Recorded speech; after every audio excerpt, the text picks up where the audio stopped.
Nightly greetings, one and all. Monique Tuzon here, homegrown and happy to bring you the major event unfolding here and across the planet within the 24 hours news cycle. And tops on today's highlights, a royal coronation in the regional neighborhood. Earlier today, the monarch of Johor, Malaysia's southern state and next door neighbor to the Lion City and country of Singapore, was sworn in as Malaysia's new king in a ceremony filled with pomp and solemnity. Sultan Ibrahim Iskandar, ruler of Johor, took his turn and swore his oath as the next and new monarch of Malaysia. Under the nation's tradition and system, the title of king is rotated among the 9 rulers of the states that make up Malaysia every 5 years. And the new king is not content with just a figurehead role. Sultan, or rather King Ibrahim Iskandar, wants a seat at the table and a say in the parliamentary democratic form of governance. He has vowed to check the powers of Prime Minister Anwar Ibrahim and other elected lawmakers, indicating his role won't be strictly watching from afar. Japan has been unchallenged in its dominance in the global automobile manufacturing and export industries, but not anymore. Figures released by Japan's Automobile Manufacturers Association Wednesday and China's Association of Automobile Manufacturers this month show a 16% uptick on shipments of cars, trucks, and buses last year to 4.42 million units and a 4.91 million vehicles shipped by China last year. In fact, the Dragon Nation has been shipping more automobiles on a monthly basis, but Wednesday's report confirms its higher output for the entire year. Then again, China's superiority has been limited to EVs or electric vehicles running purely on battery charge, while Japan ships EVs and hybrids, vehicles that run on battery power and internal engine combustion running on fuel or gasoline.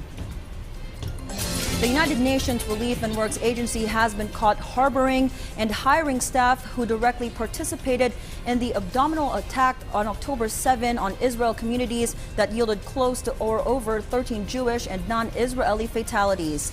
After the suspension of aid/assistance by major benefactors led by United States, the bloodthirsty Netanyahu government now wants total disbandment of the agency to punish all Palestinians even more, as VOA's Linda Gradstein reports.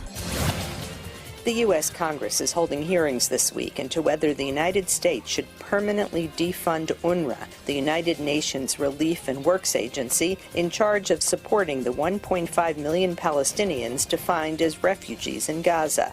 Some major donors, including the United States, have suspended UNRWA's funding in response to recent Israeli revelations that UNRWA staff actively participated in the October 7th Hamas massacre in Israel that killed roughly 1,200 people. Israel has presented evidence of acts committed by at least 12 UNRWA staffers, including kidnapping an Israeli woman and participating in a massacre on a kibbutz.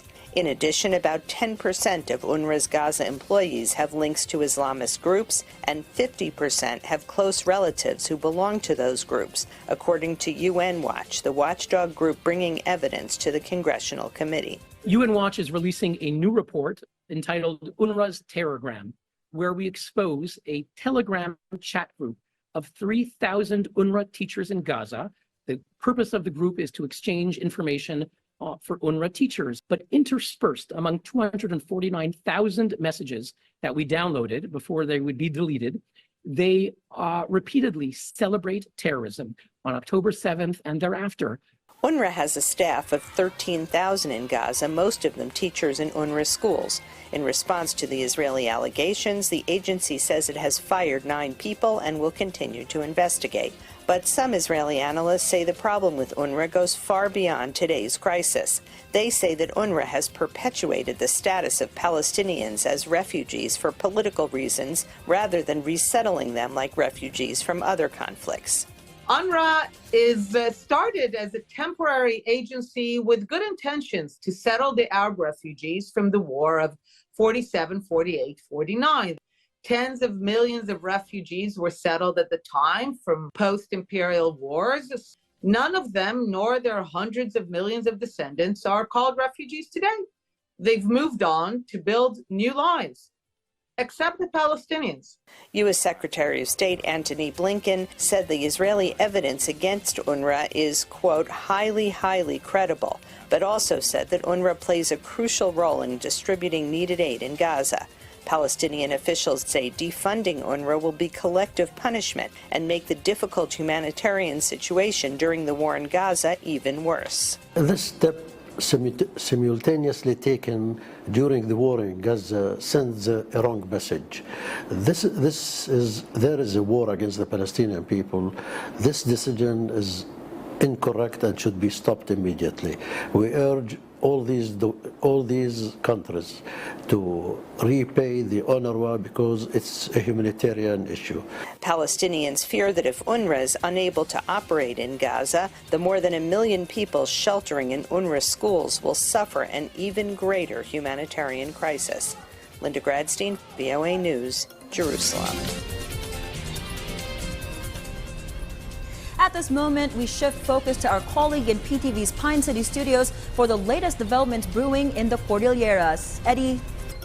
Naing pagarabi Pilipinas, tarigagay iti PDEA, amanayon ng pay, digiti balay-silangan reformation facility iti Cordillera, gapo iti madado a plea bargainers ken drug pushers amatiltiliw. May basar iti Dangerous Drugs Board Regulation No. 3 Series of 2022, may mandato iti Philippine Drug Enforcement Agency amang ipaay iti in-house reformation kaya iti naglabsing iti RA 9165 with no Comprehensive Dangerous Drugs Act of 2022. Katinulong ti PDEA dagiti lokal a gobyerno iti panakaibangon ti balay-silangan reformation facility para kadagiti plea bargainer ken drug pusher a voluntaryo simuko iti otoridad asaan nga eligible iti General Intervention and Community-Based Drug Rehabilitation ti Department of Health.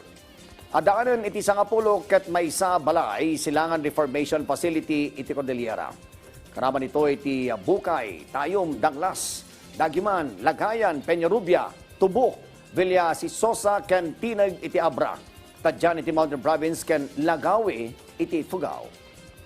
Kabayatan naman ang namang at adda matulungan ng iti bamboo farmers dito'y Abra iti panakailukat ti Bamboo Textile Fiber Innovation Hub iti Abra State Institute of Science and Technology Main Campus iti Lagangilang. Inasawa pasilidad ket addaan iti bamboo slating machine, bamboo fiber extraction machine ken degumming machine. Agtitinulong mat iti Philippine Textile Research Institute ken iti ASIS para iti panakagatang ti fiber spinning machine tapno makompleto iti bamboo textile processing technology amang pataot iti natural bamboo textile fibers. Baban iti daytoy a pasilidad mangnamnama dagiti mannalon ang mapangato ti gatad ti kawayan kalpasan ang may proseso kas textile fibers. Ti maysa bamboo pool kat agatad iti 200 pesos. Ti maysa kilo ti extracted bamboo fiber kat agatad man iti 250 pesos. Be able to help the community kasi it's not just about innovation, it's about making it useful sa ating mga farmers, sa ating mga stakeholders on the ground. Bueno, tagita damdamag mani po dito PTV Cordillera siya ni Eddie Carta na Bagarabi. And that's a wrap for today. We look forward to you joining us tomorrow, same time, same place on your remote and browser. And keep in mind to always work hard, aim high, count your blessings, and give thanks while you catch the news right here. Monique Tuzon here wishing you a restful night ahead.